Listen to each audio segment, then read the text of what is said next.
নমস্কার বন্ধুরা, বাঙালি রান্নাঘরে আপনাদের সবাইকে স্বাগত জানাই। আজ আমি আপনাদের সামনে দারুণ একটি চটপটা রেসিপি নিয়ে হাজির হয়েছি। এটা দেখুন, আম আদা। এটা বাজারে আম আদা বললেই আপনারা পেয়ে যাবেন। এর আজ আমি চাটনি করে দেখাবো। এই চাটনিটা আপনারা অনেক কিছুর সাথেই খেতে পারবেন। তাহলে চলুন আমি রেসিপিটা শুরু করি। আম আদাগুলোকে কিন্তু আমি খোসা ছাড়িয়ে পরিষ্কার করে ধুয়ে নিয়েছি।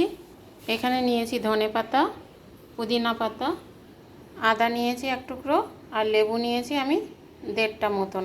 আপনাদের কম হলে একটা লেবুতেই হয়ে যাবে, আমার একটু বেশি আছে সেজন্য আমি 1.5খানা নিয়েছি। আর 4টে কাঁচা লঙ্কা, পেঁয়াজ আর কটা রসুন। তাহলে চলুন আমি রেসিপিটা শুরু করি।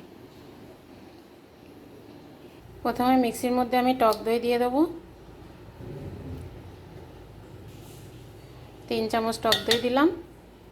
এখানে দেখুন আমি নিয়েছি এমনি ঘরের সাধারণ লবণ, আর এটা হচ্ছে বিট নুন, গোলমরিচ গুঁড়ো আর চাট মশলা। এটা আমি এর মধ্যে দিয়ে দেবো। আম আদাগুলো একটু ছোট ছোট টুকরো করে কেটে নিয়ে এর মধ্যে দেব। এইভাবে চাটনিটা বানিয়ে দেখবেন বন্ধুরা, একদম হোটেলের মতন স্বাদ পাবেন। হোটেলে যেমন চাটনি দেয় ঠিক সেরকম।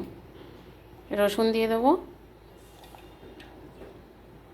এক এক করে আমি সব উপকরণগুলো দিয়ে দেবো এর মধ্যে।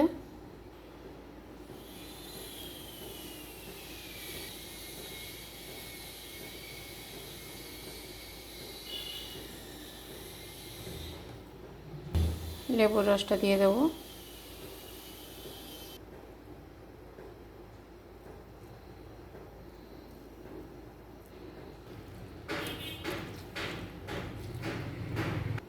সামান্য একটু জল দিয়ে দেবো, বেশি দেবো না। এটাকে আমি পেস্ট বানিয়ে নেব।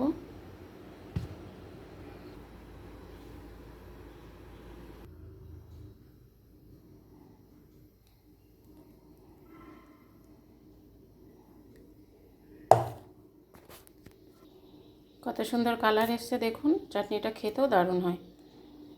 প্লিজ বন্ধুরা চ্যানেলটিকে সাবস্ক্রাইব করুন। এখনও যারা সাবস্ক্রাইব করেননি চ্যানেলটিকে অবশ্যই আশা করব লাইক করবেন, কমেন্ট করে জানাবেন যে রেসিপিটি কেমন হয়েছে।